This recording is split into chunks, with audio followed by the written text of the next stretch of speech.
Welcome to Six Figure Authors, the show that helps you take your writing career to the next level. I'm Joe Lalo, and I'm here with my two co-hosts. I'm Andrea Pearson.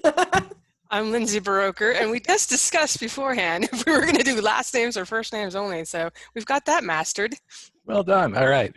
So today we're going to be talking about Patreon. We're going to do a little bit of a deep dive.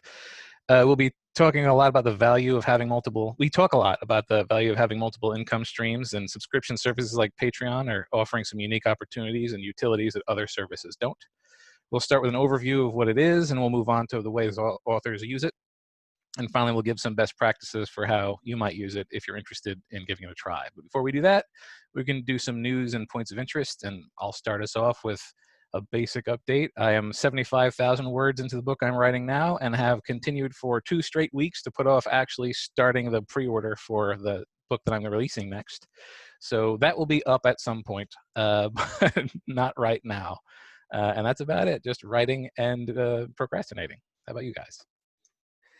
I don't know about you, but I totally get focused on the current project, and it's for some reason it's hard to make my brain fit in other things at the same time. So I totally hear you there. I did want to make a correction from a previous show. I had said Kindle Unlimited isn't in Canada, and somebody said that's incorrect, and I realized that's true. I think I was thinking of AMS ads aren't yet in Canada, but Kindle Unlimited is in a number of countries. For my news, I had a Chirp deal. This this was my second one just a few days ago. I had one back in December. I think you guys all know what Chirp is, but if you don't, audiobooks, it is BookBub's new audiobook mailing list and storefront, and they get the books can only be in the storefront. They're distributed from Findaway Voices, so you cannot be in it if you're not exclusive, if you are exclusive to Audible ACX. But I had a deal last December for a 99-cent high fantasy book 1, and at that time I sold about 360 copies, not to Apple, I put Apple in my notes, to Chirp the day of the ad, and I had a pretty good like a good tail through the month of people also going on and getting the regularly priced books. And when you do that, Chirp and Findaway, they handle the pricing. You just say how much you want to discount it. You don't have to do 99 cents. That just seemed like a good spot to try. And I just had my second one, and this was urban fantasy instead of high fantasy, so might be a larger audience. But the reason I wanted to share this with you guys is it sold about 900 copies to Chirp on that day. So not quite threefold, but almost. And I'm sure, like I said, part of that is probably urban fantasy is more popular, but I'm also guessing that there's been growth in the platform subscriber base too.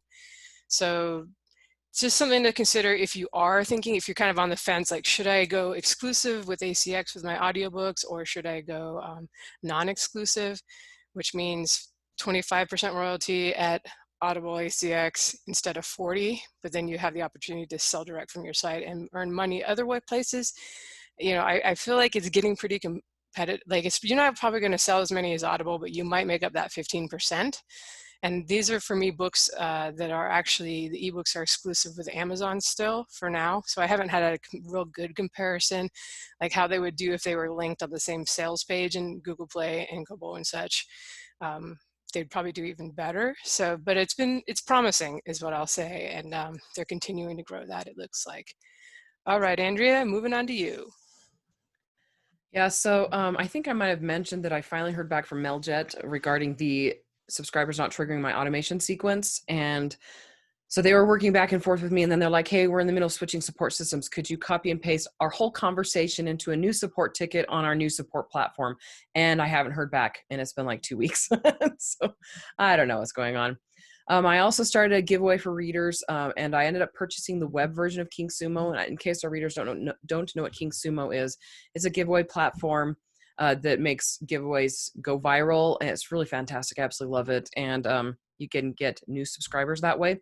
I had the plugin for WordPress, and I absolutely hated it, mainly because I hated WordPress because I couldn't ever log into my WordPress site. Like, it was just really, really frustrating. And they assigned me, not King Sumo, but WordPress and my host company assigned me a sign-in that I couldn't remember.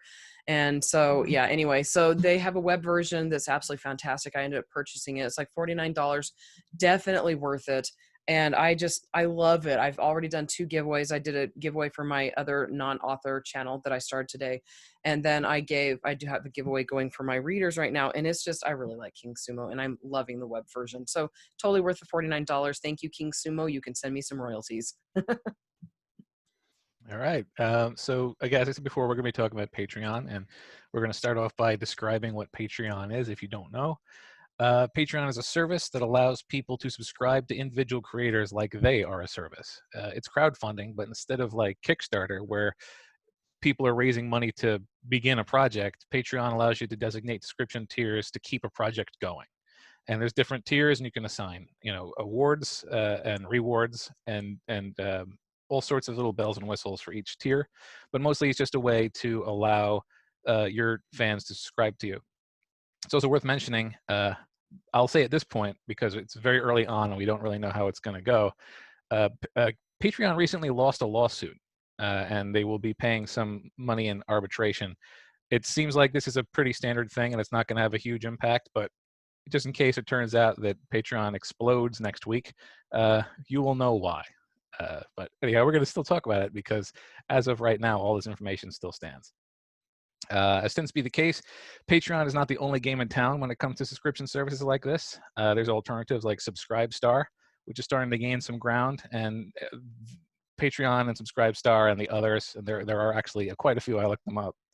They got all their own pros and cons, but we're going to be talking specifically about Patreon, and it tends to be Patreon's the trendsetter. So if it works on Patreon, it's valid for the others as well.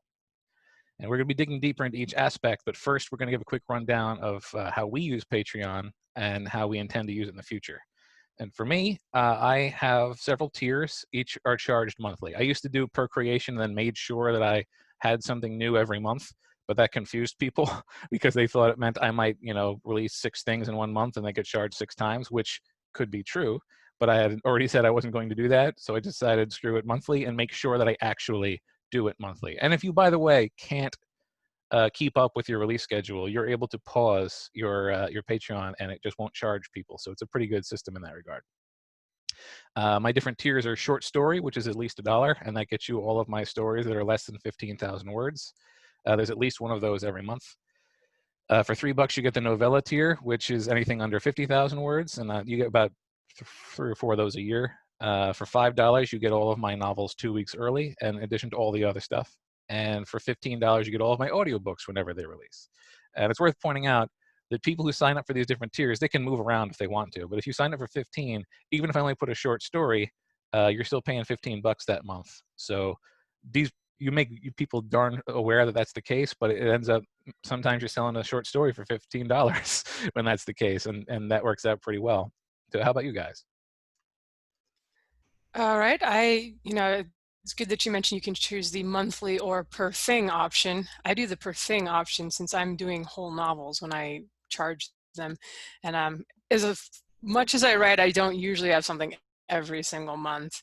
And I also tend to give them, like if a book one's going to be 99 cents when I release it, I just give it to them, as part of their thing. I'm very conscious of wanting to give them a good value, and I think it's easier and more reliable income if you just select monthly and if you feel you're giving enough stuff. But I didn't want to do that because I didn't want to feel the pressure like, oh, I didn't do anything in August and they're still going to get charged. Because it's a very small income source for me, but it's been a way for me to get around. I've chosen of the last 3-4 years to launch new series into Kindle Unlimited. So they're exclusive with Amazon because I have a lot of stuff wide too. I have a reader base that wants the books, that doesn't want anything to do with Amazon. So this is what I do is I release them a couple weeks early to my Patreon people. And so they can get them there instead of buying them from the bookstore. I do have different tiers like Joe. I have a $1 one that's for people that basically they still want to just buy the books at their bookstore because it's most convenient, but they just, here's $1 to support. Sometimes I get short stories edited that I put out for free. So I said, you're just kind of supporting some of that stuff. $5 gets them the ebooks. And then I have a $10 level that's kind of extra stuff. What I've been doing is the audiobooks that I produce and I have the rights to give away, I give those away. Sometimes I give away just old stuff to those guys, extra bonus books, a little something to make it worth being a $10 subscriber. And then I do have a $25 level, and I say on it, don't pay this much, but it's sort of like at the tip jar if you want to, if you really enjoyed a series or something and you want to do a little more this month, go ahead and do that. That'd be great. And I do have a few people usually that are in that level, and they kind of come and go. But I did want to ask what the heck subscribe star is, Joe. I haven't heard that one. Do you want to, is that like a new competitor in case Patreon lawsuit blows them up? SubscribeStar started to gain ground because, and we'll talk about this more a little bit later, but Patreon uses PayPal as one of its payment things, and PayPal has actually some pretty strict requirements in terms of content. There are certain types of content that you can't use PayPal to pay for. We're mostly talking, explicit and adult content. And SubscribeStar's big deal is they're basically exactly Patreon, except anything that's legal is allowed to be on their platform. So they don't make any content designations. And other than that, and as also consequently, they don't use PayPal. But it is almost exactly identical to Patreon, except they have different payment systems and fewer restrictions. All right. And before passing it to Andrea, I feel I should add that you end up getting about 90% of whatever they pay you. There's like 5% goes to the payment processing, 5% to Patreon, somewhere around that, versus 70% or 35% if you're just doing ebook royalties. And like we mentioned, sometimes you'll get people who are willing to support you at a higher level and pay more than if you were just selling the book. And another perk with Patreon, because I started mine a couple months before BookFunnel, and BookFunnel basically made it a little bit easier to sell directly from your website by kind of integrating with the PayPal and PayHip and those guys. So I wasn't sure, like, if that had been out at the time, would I have started Patreon? I was kind of like, I'm not sure. I could just sell it direct from my website and keep even more. But the nice thing with Patreon, and you can figure out how to do this with other subscriptions or other payment processors, but it's basically a subscription system. They're not deciding every month if they want to buy a new book from you. They just get charged until they get around to like, nope, I've decided I'm not reading this author anymore, or times are tight.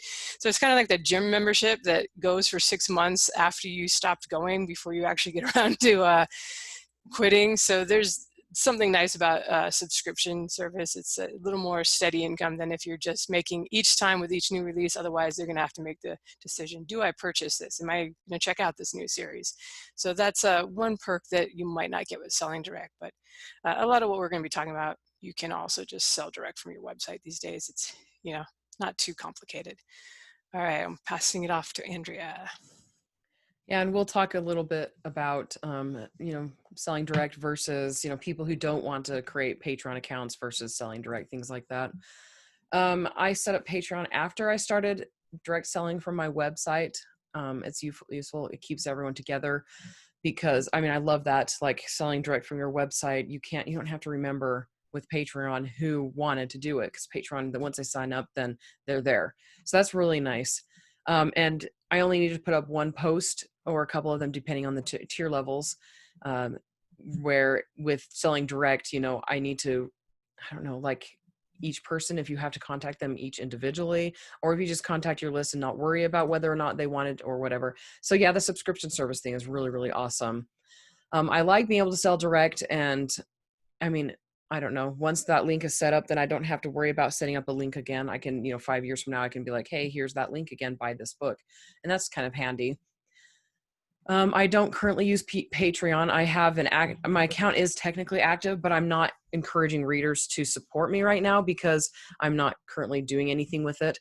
I started out with once per month. I did not know you could pause it. I wish I'd known you could pause it, because I went through the trouble of going from once per month to per creation, and you have to get everybody's currently subscribed to agree to move over. And I lost a lot of my patrons that way. So I don't recommend doing that. I recommend that in the beginning, you know what you want, set it up that way, and then go forward that way, because it was really difficult. It was really stressful. And some of the people got annoyed. They're like, I'm fine paying monthly. And I'm like, yeah, but I don't want you to pay monthly when I go months without producing something. And anyway, people get irked sometimes easily. But anyway, my system is I've got like 3 maybe 4 tier levels. I have somebody on each tier level, at least one person. My account's not nearly as big as Joe and Lindsay's. I haven't put a whole lot of time on it, and it's currently on hold. It's been on hold for like an hour, a year, and it wasn't. I mean, I did get people to subscribe fairly regularly. You know, maybe 4 or 5 per month, which was decent in my opinion. When I didn't even know how Patreon completely worked, it was a new thing for me. Anyway, so the good thing about Patreon is they're not going anywhere. It's not going to mess up your algorithms if you have to put it on hold for a while. And if you do take a break, if you're on monthly or if you're on per creation, I recommend you ease back in gently and alert people that you're coming back. Don't just send something out that's going to charge them, because you'll upset fans and lose people who would otherwise be fine with you coming back. Anyway, yes, the end. Yeah, that's all good stuff. So now we're going to start talking about how authors might actually use this besides us, or just in general. And we're going to start off with, obviously, it is an income source. I would imagine most people are going to start at Patreon specifically for the income aspect of it. I will say that I don't rely upon or even particularly consider the income from Patreon. My Patreon basically pays for itself. And we'll talk a little bit more about what the specific things that I actually like to use my Patreon for. But this can be a major benefit depending on the type of writing you do. There are quite a few podcasts and web comics and artists who do episodic content who make most, if not all, of their funding from Patreon. There's just a lot of media types for which Patreon is sort of the expected way that they'll earn money. So if you put out the stuff that sort of fits that, if you are the kind of person who's writing serials, for instance, it's super well suited to a Patreon, and you could potentially make a lot of money this way. And the nice thing about it, as has been said earlier, is that it's reliable. It's a monthly number that may change, but it's every month, and you can sort of see what it is before it even happens. It's much more steady than a standard royalty report. I do find that with indie authors, usually by the time you're making enough money, by the time you have a big enough fan base to make good money on Patreon, you're probably selling really well with your ebooks on the other stores. So it's kind of is it worth the time or not? I'm not sure I would have done it if not for looking for a way to release early, let people have the arcs before they went exclusive with Amazon. That was my primary reason for doing it. I have realized that it's something that if, who knows, something may happen someday with Amazon or any of the other stores. It's always possible they'll change the royalty rates, or, something will, everybody's been in Congress now, Jeff Bezos and Amazon, some question marks about, are they a monopoly and all that stuff's going on here in the US. So you can't really assume the future is always going to be like the past when planning your own career. So it is something I could ramp up pretty easily. Like right now I'm very casual. Like sometimes I mention like, oh yeah, you could get my books here early if you want to, but I certainly don't mention it every month to my mailing list. But if I had to, it could become a place where I just switched over to that and got that 90% income, and who cares what the rest of the world is doing? And there's certainly it's kind of a, just a safety net, I guess, as knowing that you have that, and you wouldn't necessarily be starting from scratch if something crazy happened. I really like it for traditionally published authors, because these guys are often only getting paid like twice a year from their publishers. And so if they add on this monthly Patreon on the side for short stories or whatever they can do that's not, in conflict with their contract. A couple examples you can check out if you want to go out and spy on Patreon. Cameron Hurley, she's making $4,000 a month from her Patreon.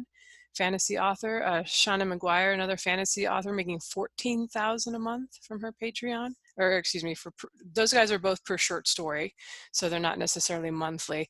Sharon Lee is getting paid monthly by her fans, and it looks like it's just for support. She's just not necessarily putting out extra content or not extra fiction maybe, and she's getting $3,000 a month.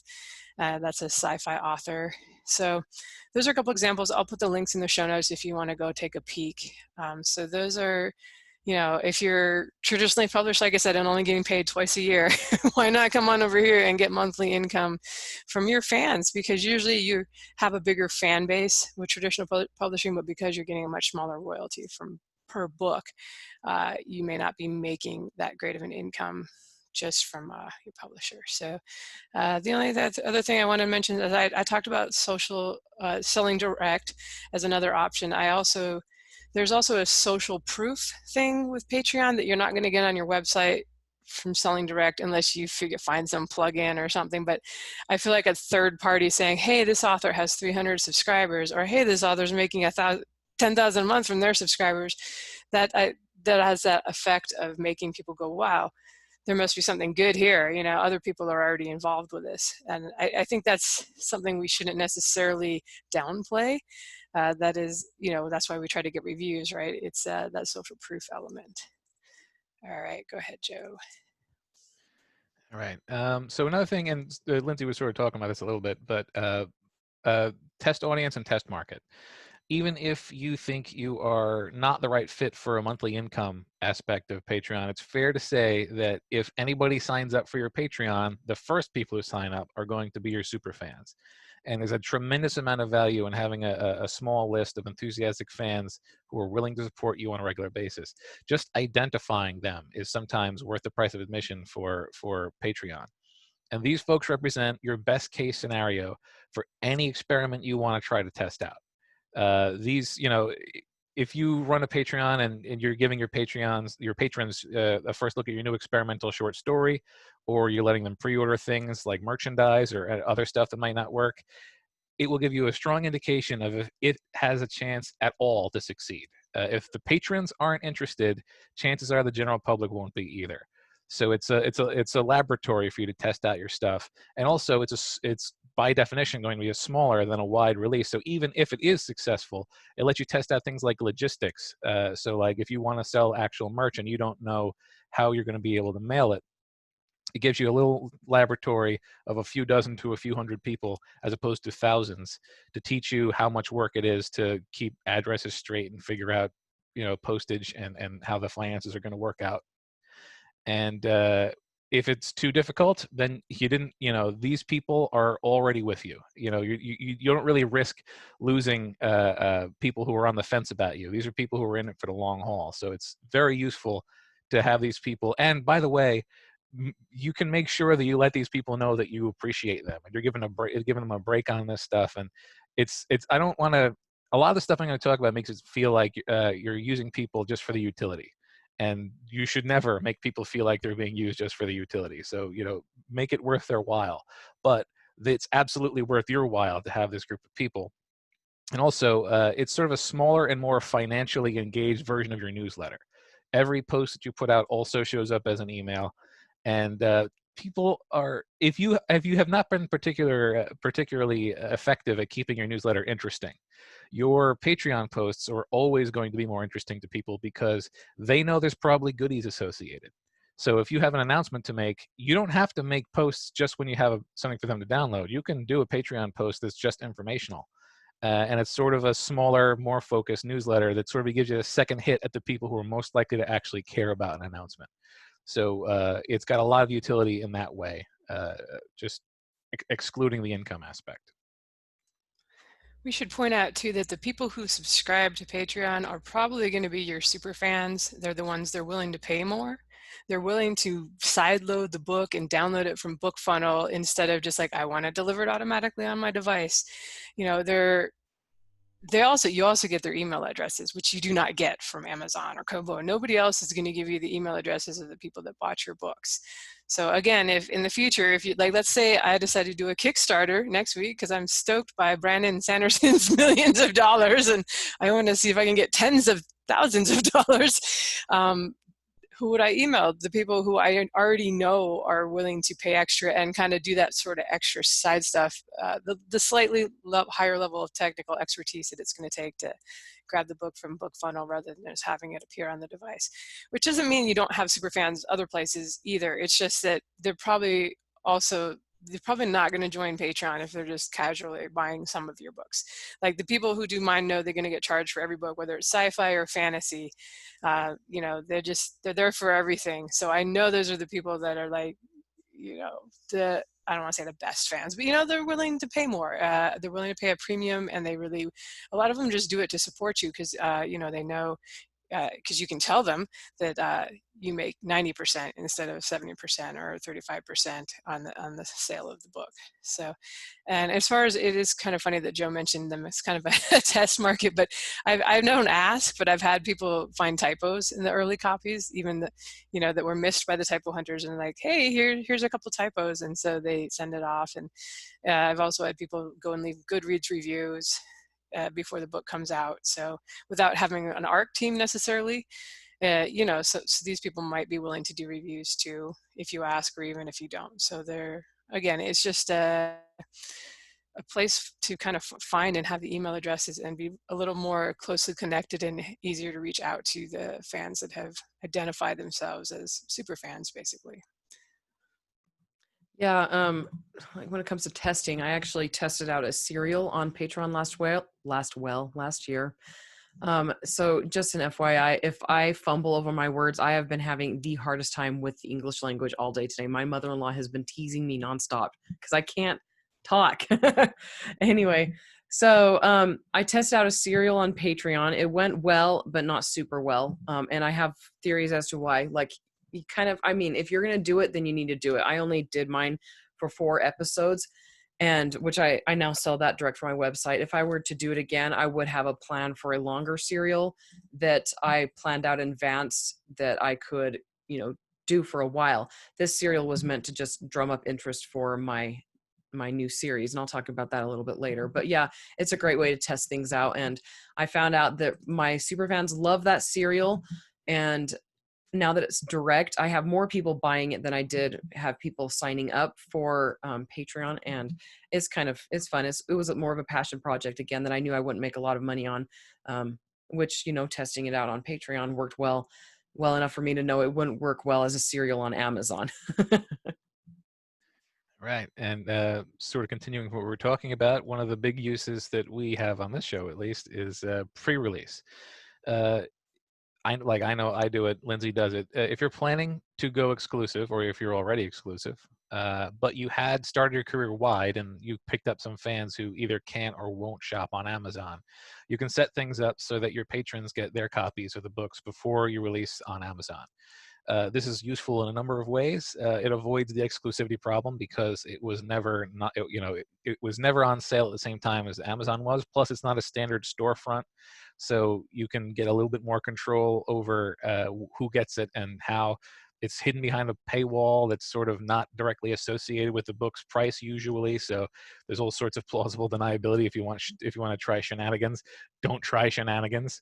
But that's why I would recommend only having it available right before you go exclusive. It also gives your most enthusiastic fans, as Lindsay said, some time with the book before it releases, which means you've got a fighting chance to have some reviews up relatively quickly on, you know, non-purchase sites, or even, you know, you can leave reviews on sales sites even if you didn't buy a book usually. So like, just there's a lot of value in giving your most enthusiastic fans access to your book early. And Lindsay, are you ready? I'm sorry, I have a dog bathing very noisily behind me. I was trying to discourage that while being distracted by that. So yes, I already mentioned that I do the pre-releases this way, and if you're using book funnel, Andrew, I guess your mother-in-law would have words for me also. You can just make the links expire, like the day it's going to go live on Amazon, say August 27th or whatever. They just have till that long to download on book funnel. And I'm very like, if they didn't get it, I just email them copies. At that point, the purchase has already been made. They already paid for it. So it's there. And like Joe said, it's behind a paywall. So Amazon's bots aren't going to see it. But since the author community polices itself, I would recommend following the terms of service and everything you agree to on Amazon, and not trying to sell. Same with Kickstarter. I've seen, this was just in the Facebook group, somebody was gonna do their ebooks on Kickstarter that are also exclusive with Amazon. I'm like, I don't think you can do that unless your contract is up on Amazon at the same time, at the point that those go on sale. But I think that's about all I have to say on that. It's yeah, moving on. The distraction is halted, so hopefully I can be cohesive going forward. I'll be the shady person. You guys, seriously, put your whole catalog up on KU and Patreon and let us know how it goes. Just kidding. So I really like the idea of doing the pre-release thing. And I remember like Joe and Lindsay talking about that on the old show and me listening and going, oh, that's a great idea. And so I was able to do that for several books, but it ended up being a little bit too complicated for me to organize because, I mean, generally I just have the right amount of time to publish. And so if I'm doing the work, you know, I was going to have my assistant do it, but I'm like, you know what? I just backed off on that. So, I might go back to it again eventually, but just, you know, for now. And then, like I said, I also switched my Patreon from monthly to per creation. That has helped a great deal with the stress and then just making sure that it's where I need it to be. And I would, like I said, love to do the pre-release again, because I think that's a really fantastic way to help readers that are wide when you have a wide audience and you're in KU. Yeah, I'd actually meant to add, this is a better way to do it than I see a lot of people trying to release for a week on Kobo and all the other stores, often because they're going for a list.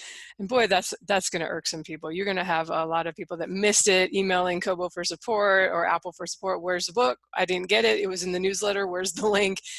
So this is a way you're not putting it out there and yanking it back. It's just something that was only available for a limited time from your Patreon. So I think that's worth going. Actually, it's probably the same amount of work. I don't know. It takes me 10 minutes to put it up on BookFunnel. You have to write the blurb and everything anyway to put it on the other stores, and 5-10 minutes at the most to put together a post. So it's not any more work than uploading to all the other stores and then going and yanking them back down later. All right. So another one is short fiction. I mentioned earlier I use it a lot for short stories. I tend to write a lot of short stories just to get ideas down or out of my head, or ideas that weren't worthy of a full book end up as a short story for me. That's the fabled bad idea file. And it's hard to make a short story pay for itself in most circumstances. Like selling short stories on Amazon is very, very hard unless it's an anthology. And even then, they're not terribly popular. But you know, on Patreon, technically this is still true on Patreon, but often people aren't actually just buying the short story, they're just supporting you, and the short story is the reward for doing so. So it tends to be a little bit easier. Plus, as I said earlier, if you're doing, you know, monthly releases, the short stories kind of piggyback on the higher tiers too. Like people who are willing to pay more are getting a short story anyway, but the short story is now sort of being subsidized by their generosity. So if you're the kind of person who writes a lot of short fiction, or if you are interested in trying short fiction, Patreon is one of the better ways to make it pay for itself. And short stories are one of the better ways to make sure that your Patreon has got regular content going forward. And this is a bit of a know yourself thing. There's all kinds of, you can set your Patreon up any way you want. For me, I know that short stories always take longer to write than they should. And they tend to expand into novelettes, if not novellas. So it wouldn't be worth my time to do a bonus short story every month or even every quarter. And I know myself, I would come to resent that I felt obligated to do that. So I've been careful not to mention anything like that. It's really just they're getting content early that I was going to publish anyway. Make sure whatever you do that you don't overpromise on what you can deliver, you know, and be realistic about what you think you can earn from a Patreon. Like maybe survey your audience, newsletter subscribers first, and say like, hey, who's even willing to do this? Because like if you're writing a short story a month for $23, that may not be the highest and best use of your time, especially if you have to pay for an editor out of that and you don't feel you can repackage it and sell it for significantly more later. As Joe said, even short story collections are kind of a tough sell on the bookstores. And like Joe said, if you're going to write a short story anyway, you know, if you're going to go through the work anyway, then, you know, Patreon might be okay. But I definitely agree with the overpromising. You probably won't know at the start what you can and can't do, because a lot of authors, you know, were like, okay, so this sounds like a great idea. I'm going to try it, and then bite off too much or not enough or whatever. And so I don't know, like maybe be vague about promises, which probably won't get you a lot of signups, or don't be too vocal about having a Patreon so you can feel your way through the first few months. I mean, I use that, like I said in the beginning. I did switch things around, and I had a bunch of supporters, but not as many as, I wanted, but it ended up working out okay because switching was very painful. Anyway, I used Patreon for short fiction a whole ton in the beginning. It was a lot of fun. I usually did around 1,000 word stories to up to novellas. It worked well, and then the serial did work. It did work fine. And then I have those stories now to use as download bonuses if I want. I don't know. Like if I were to use Patreon, I'd probably go back to doing the pre-release thing and then just seeing if I can figure out a way to have that work with my schedule. Anyway, yeah, back to you, Joe. Okie doke. So up until now, we've been talking about Patreon being useful for people with very regular releases, but there's also utility for people who are more accustomed to having big projects, and Patreon can help you keep active between big projects. If you're the kind of person who only puts out a novel or two per year, it can be difficult to keep your audience engaged because they only have one or two things to actually get from you in any given year. A lot of artists that I follow like to keep their audience updated on the progress of lengthy projects. Like if you're an animator, if you think being an author is hard, try being an animator because you're working the same amount of time for like 2 minutes of material instead of something that takes people 40 hours to read. So what they'll do is just sort of give progress images or give little blog style posts of behind the scenes stuff, and then that is their Patreon content. And that could easily go for authors too, especially for the kind of author who like spends a lot of time doing research, because then you can sort of share your research and stuff, the kind of stuff that would normally be in your newsletter or on your blog. If you're just trying to keep people more engaged, a Patreon is a way that you can sort of justify putting more work into that stuff. And so yeah, it's got a lot of value that way. Also, because it's only for paying customers, and there's a paywall involved, if you're skittish about putting out preview chapters or cut scenes on your website because you're afraid that that's too much to give away for free, this is a place where you can do that. You can fill out full chapters or previews of the book coming up, and be comfortable that it's gone to a paying customer as opposed to just sort of out there to be scraped by whoever. Right. I mentioned in the beginning that it can be great for traditional publishers who are only getting paid twice a year, but also if you're an indie author and you're doing one novel a year or maybe two, this can be a way to also have income coming in between the releases. We all know how how quickly the things can fall off after you publish the book.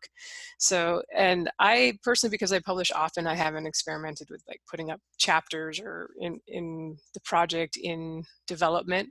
I'm also a little bit, I don't know what the word is. I'm hesitant to put up like unedited stuff. I occasionally do for short stories on my blog, but usually I pay for editing before I share them. But some people don't mind, and they just they don't just throw it up there. I'm sure they read it over a couple of times and try to make it as good as possible. But if you don't mind sharing, that can be a way. It's perfectly valid to ask for people to be patrons that aren't necessarily getting like a novel each time or even a short story every month. Maybe they just want to see kind of the behind the scenes, which, if you are lucky enough to have some super fans, why not? I know that I think we've talked about before how they used to do DVD commentaries a lot on movies and TV shows and stuff. And if you were a fan, you totally wanted to hear what what was going on in the author's mind or the director's cut, what were they thinking about? And we've been talking about fiction too, but of course you can do this if you're a nonfiction person. Joanna Penn does hers, Patreon offer podcast. But even as an author, you could potentially, you're going to have authors in your readership that may be curious about your behind the scenes or your process. So if you're just looking for extra ways to make money, that's another possibility too, is doing stuff for other creators, not necessarily just stuff for fans. So, okay, that wasn't even under the topic. Sorry, I rambled. And my comments here are all things I've already said already. So already said already. So I'm just going to hand it right back to Joe. Okie doke. And so sort of continuing off all the other stuff, if you are not comfortable doing any additional content, or you don't have any content that sort of fits the bill that we've described so far, there are a lot of people who only use Patreon as a tip jar. They promise nothing in terms of providing additional service. They're just like, hey, if you want to support me, I've got a Patreon, you can throw me $1. It's just a simple way for readers to give their support, especially because lots of readers are well aware that being an author is not a normal job, and it can really help us out if we have a little something extra to rely upon every month.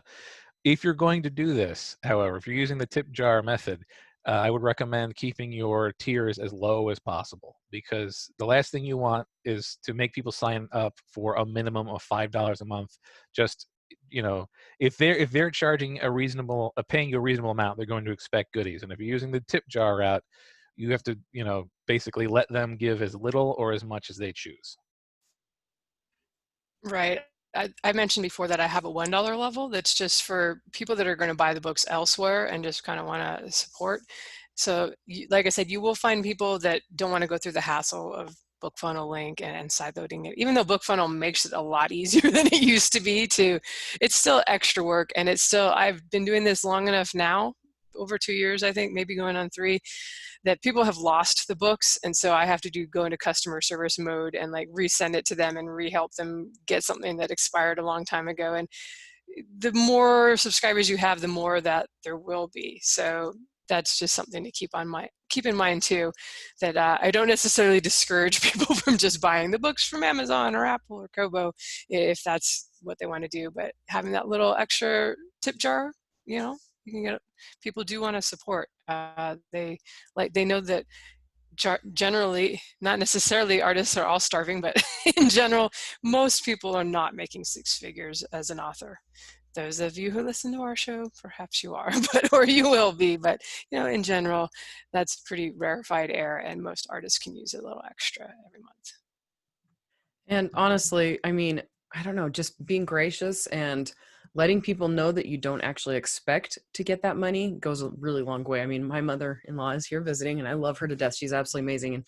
And one thing that we have learned with her, when she comes, if we say, we don't expect you to cook or clean or do anything, like we really just don't expect you to do anything, she'll do it anyway and she won't be mad. But if we don't say it, she'll still do it and she'll be mad.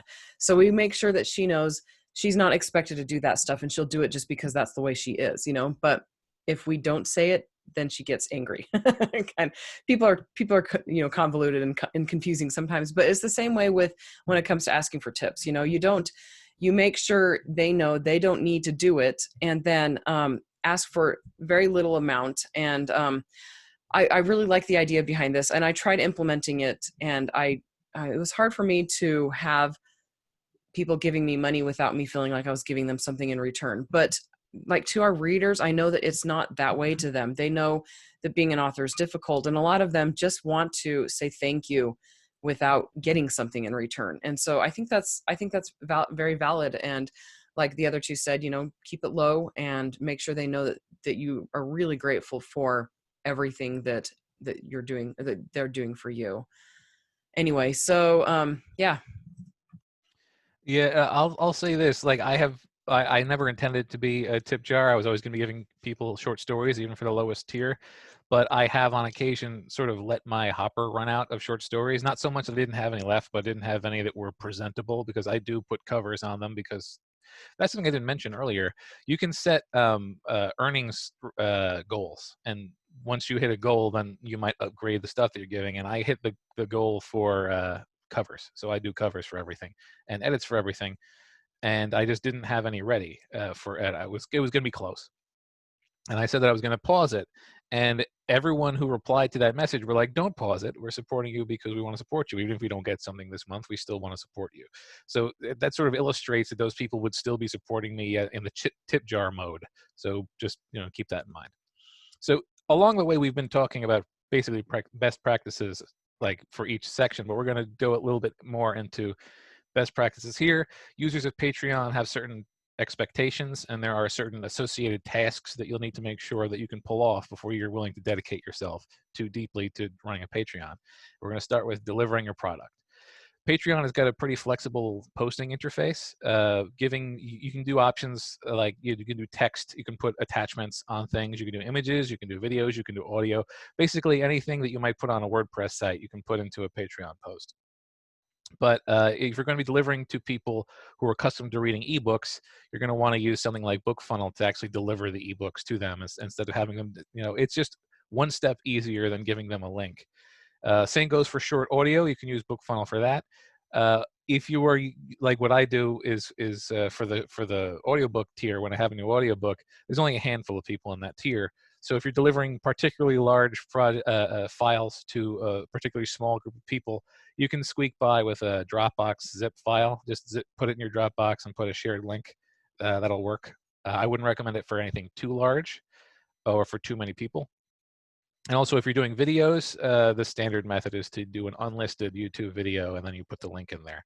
But yeah, those are the ways you might deliver your product on Patreon. I also use BookFunnel to do the ebooks, and I think I've done a small audio short story now, and I'm going to have another one soon. You can also just upload the ebook files to the post. BookFunnel is good because there's the help support, so sometimes I do both, like here's the files, here's the BookFunnel link. But if you're going to put the files on the post, you then have to remember to go remove them if you're going to be exclusive with Amazon, or if you just don't want somebody that comes in new to have access to like 20 books that you posted over the last 2 years. If you just want it to be, they just get the current book with their $5 or whatever. For audio, I do Dropbox files for those who are willing to just go and grab the MP3s, or who prefer to do that, which is some people. And I also have been doing Findaway Voices, non-exclusive with audiobooks, and they make it easy to generate code, same as Audible. But I find that not everybody's in the Audible ecosystem, listeners-wise, and the Findaway seems to work for those people that aren't. And also with Audible ACX, you can only get codes now for the book. They're book specific. That used to be you could put them on anything, and you can only get codes if you are exclusive with them. So like now that I'm going with Findaway, I can't get codes for Audible. But Findaway also had its system, and it's been working great for me for the last 3 or 4 now I've done with that. And the readers, listeners, Patreons, whatever they are, seem to not have a problem getting the audiobooks that way. All right, next thing you're going to want to keep in mind is to budget your time accordingly. There are people who make a comfortable living from Patreon alone, but in those cases, they're producing a product very regularly and providing some very major enticements to supporters. If you want a Patreon to be your full-time income, it will be a full-time job. And so unless that matches how you release your books, you're going to want to scale your Patreon to fit the value that you're going to get from it. I love that you made that comment, Joe. Patreon is a side thing for me, and I don't use it regularly, but like he said, anything you do, it's harder to get people re-engaged if you stop engaging, and it could easily take over your whole life. So you need to just recognize that using it as a large platform for money will require a lot of time on your part, and that some of that you can pass off to assistants, but some of it you're going to need to do yourself. And it's just like working with another retailer or with Amazon or whatever. It just, ways to make money do require investment of time. And likewise, you have to invest your money properly. You're going to want to budget your money. If you are producing stuff specifically for Patreon, make sure the Patreon is at least paying for itself, unless you value the other things that Patreon gives you more than what you're losing in the in the balance.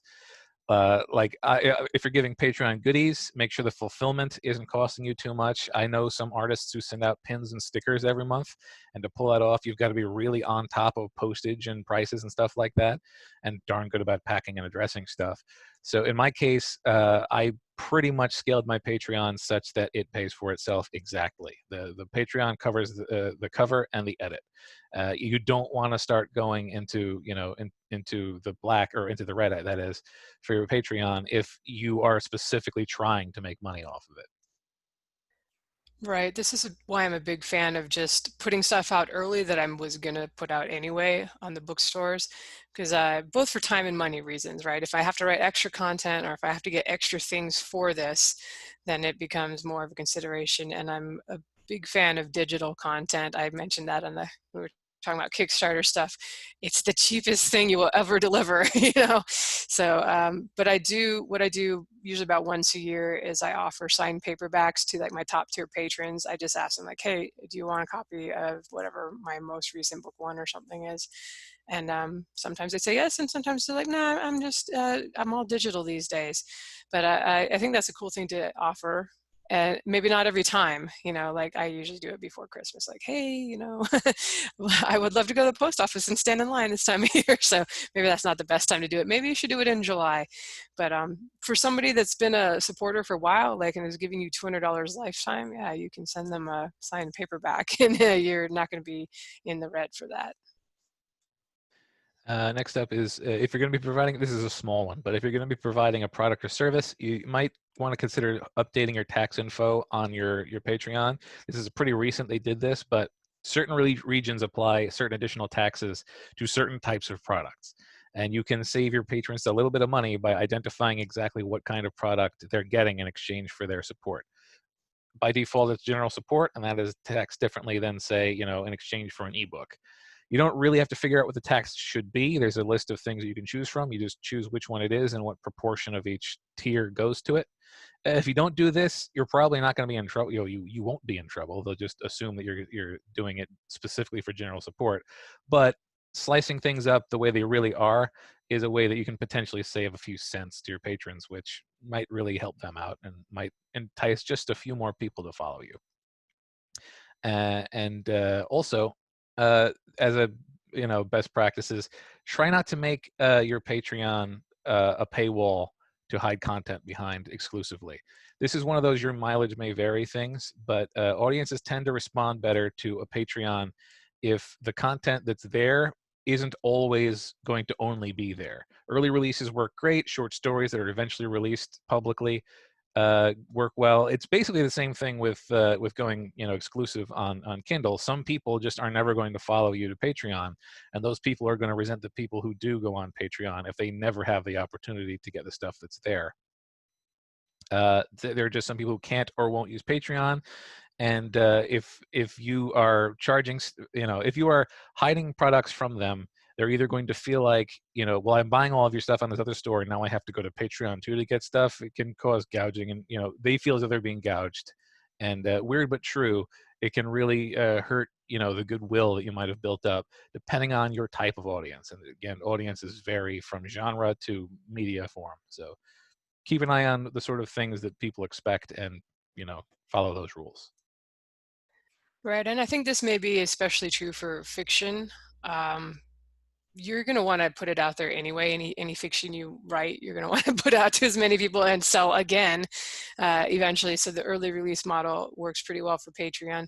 But I do think with nonfiction, if that's something you're thinking of, that's maybe a different boat, where like Joanna Penn does exclusive Q&A monthly podcasts for her subscribers, and I'm pretty sure she never makes those available anywhere else. She's answering the specific questions of her Patreon subscribers that they send in. And same thing, like if I were to subscribe to like a subscription newsletter, I wouldn't expect that that person was ever going to publish that stuff elsewhere. In fact, the whole reason I'm subscribing is so I can get those hot stock tips or whatever you're subscribing to. There's like a ton of those in the financial services industry, but you know how to. So I think it's going to depend on what you're putting out there. In some cases, it may be okay to keep content exclusive to your Patreon. What I tend to do is, of course, the books and well, probably just the books, I would say, are locked up. They have to be a subscriber at like the $5 level to get most of the books. But I don't make the posts, there's updates. Those are not behind the paywall, because I figure if anything, people will come and read those and be like, oh, she's working on this. Maybe I want to sign up so I can get it early. So it makes sense to have some of your content non-exclusive, just as a way to get people in the door, possibly. Go ahead, Andrea. Yeah, I was actually surprised that Joe mentioned this. Not surprised, but I'm like, oh my gosh, I can't believe you mentioned that, Joe. But actually, it's something that I dealt with, and I didn't know that other people would have possibly dealt with it. So when Joe put words to this, it kind of made me feel better, because I had a ton of negativity from my readers when I started announcing my Patreon. they didn't want to create a Patreon account. And especially since I announced that I didn't want to make the people who did sign up for Patreon feel bad that I was asking them to spend money there. And then I was releasing it wide and asking them to spend money there as well. And so I decided to have my stories be exclusive to Patreon for a year per story. And the subscribers loved that, my Patreon subscribers. But my other subscribers, my other super fans who didn't want to create a Patreon account were really bitter and really angry about that.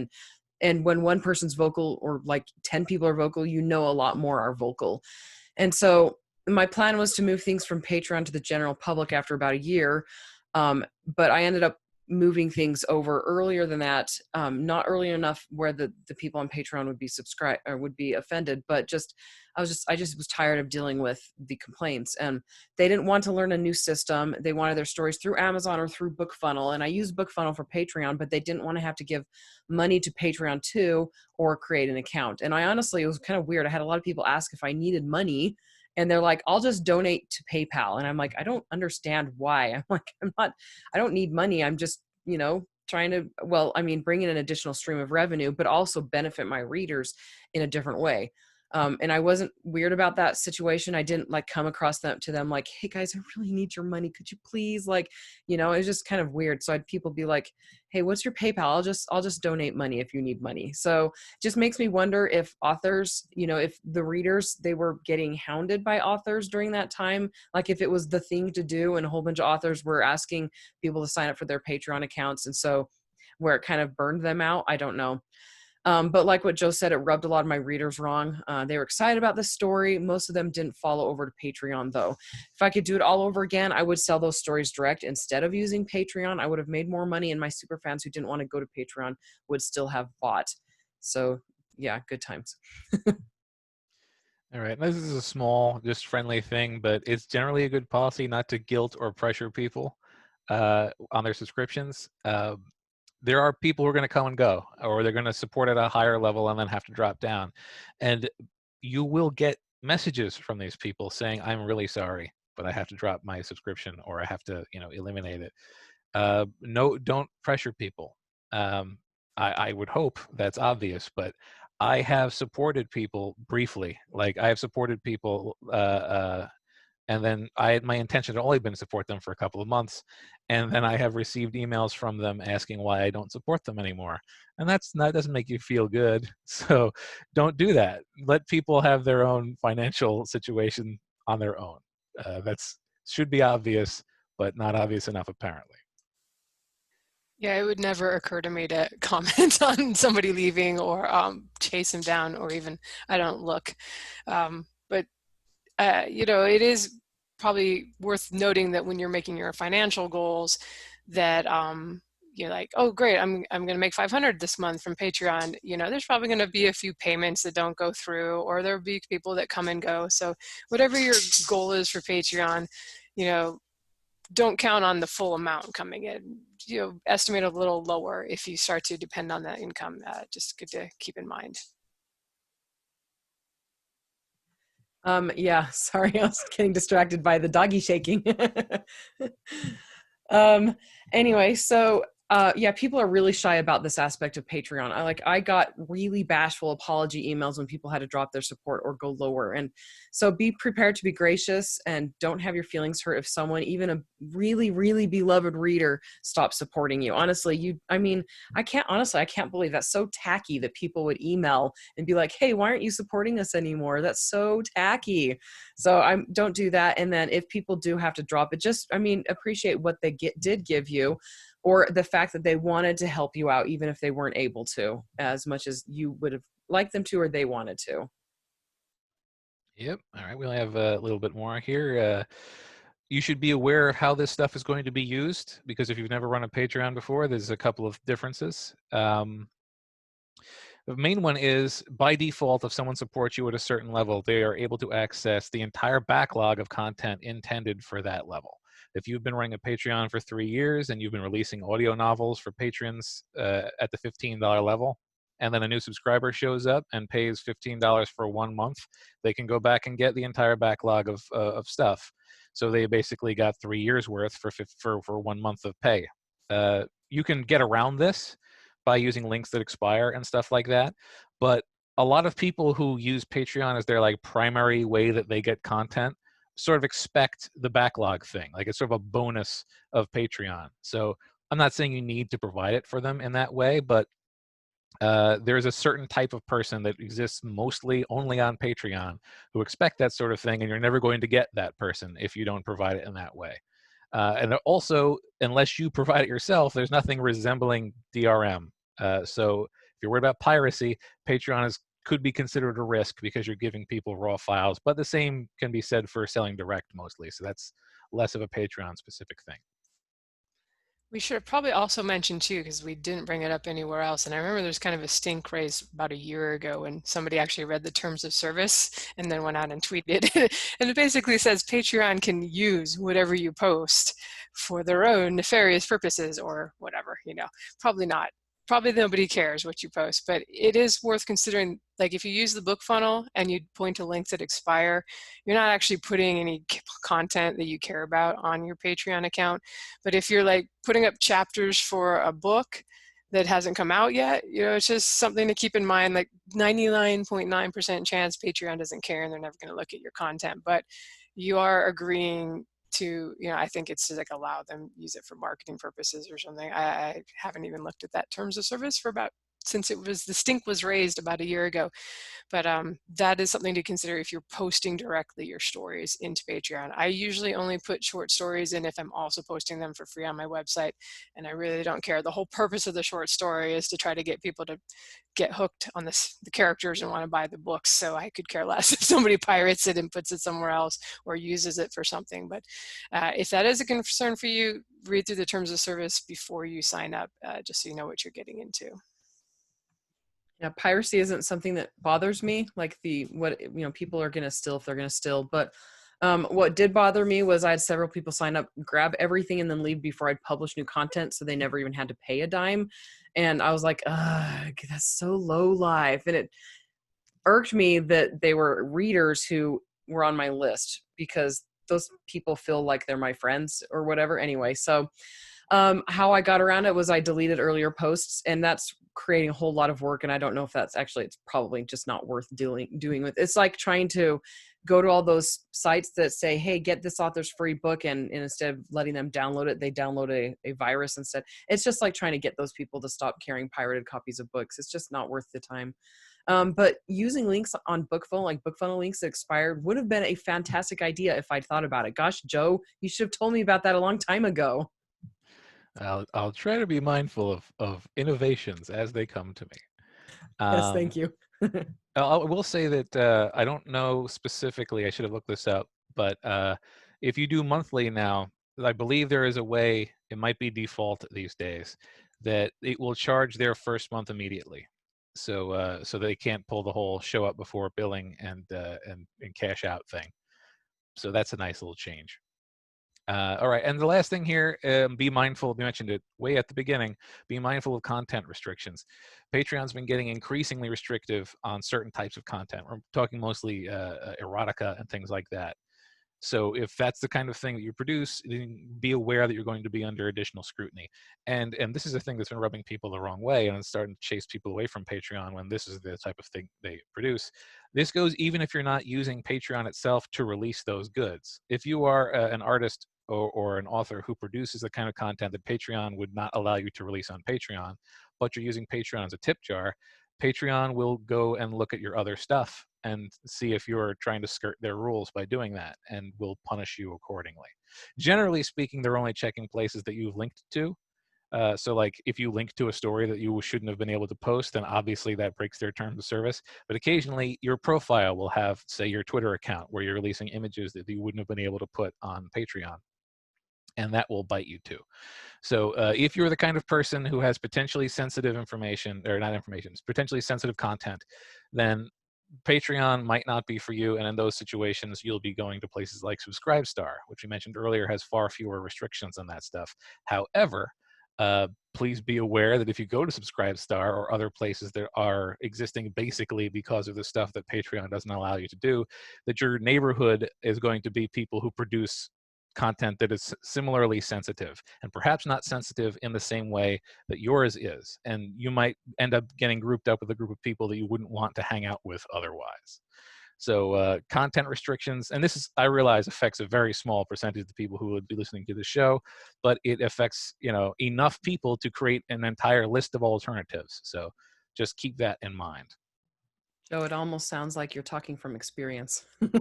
Just from observation in this case. I follow a lot of artists who have had to stumble over this sort of thing. Your secret pen name. Well, I actually think there's probably quite a few erotica authors that listen to the show, and I don't know how much they're cracking down on written erotica versus visual stuff. So obviously, it's a lot. You don't have to read. You know, reading's a lot of work to figure out what you're looking at. But yeah, it's always tough for those guys because they have to deal with dungeons on Amazon. I'm not quite sure about. We'll have to get a good erotica or a good selling. Well-selling. Andrea and I have the same word problems. Successful erotica author on the show, so we can interview them. Because I, you know, every now and then you catch some glimpses here and there of what's going on, but it always seems like an uphill battle for them to not be censored and get their stuff out there. I did want to say one last thing that I should have mentioned back at the beginning was that if you are trying to recruit people for Patreon from your newsletter, or your Facebook page, or what have you, your website, it's good to actually explain what Patreon is. We in the author community are really familiar with it at this point, but realize that a lot of your readers either have never heard of it or they think it's a monthly thing and they don't want to commit to that. Whereas like with mine, I have to explain that, no, you only get charged per book and it's in lieu of buying it in the store.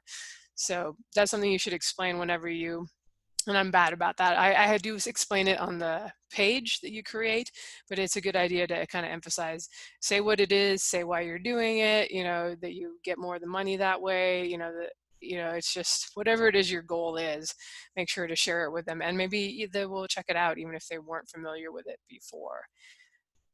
Go ahead, Joe, and wrap it up. We are skipping the listener questions because oddly, we rambled for an hour again, despite thinking this is going to be a short show. So That keeps happening. So weird for us to go over an hour. Golly. All right. So thanks for listening, everyone. Thank you to Joshua Pearson for producing the show. You can find the show notes or leave a comment or a question at Six Figure Authors with the number 6. Bye, everyone. See ya. So long, everybody.